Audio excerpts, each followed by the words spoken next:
Allô, Congo Kinshasa. Naza mwana Brazzaville. Nazoloba na mwasi parce que naza pembeni ya batu oyo bakoki kosala biso to bakoki kosuspecte biso.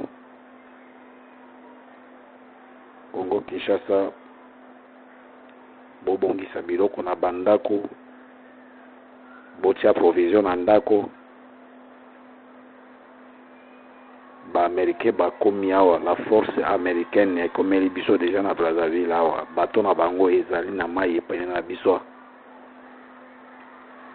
Epa na biso. Eza ya koyoka te, ya komona. Mais soki tozwi possibilité tokotiela bino ba photo to ba video. Mais topesi bino nano sango na monoko. Boyoka yango, force américaine. 2 bateaux. Donc, Congo Kinshasa, tia biloko ya kolia na ndako,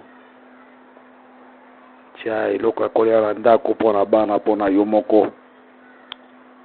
Mikolo ezoya awa ekozala malamu te pona teti na bino wana, pona moto na bino wana azoko kumabuma kaka bateau.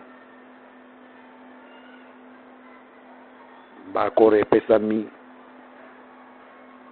la France et les États-Unis po ete bateau wana ekoma kuna. Il se prépare aussi po ete bakoma pe ba mosusu na Angola. Ils vont balayer. C'est pourquoi moni mitindo ekoike bakanga ambassade ya États-Unis, ba ambassadeur to ba américain nyonso na RDC bazonga na lombango. Yango wana boyokaki ka ambassade bakangi. Et suite ya ba conflit wana na lobby na yebisi bino boza bandeko na biso pe ya Congo ya ngambo bobongama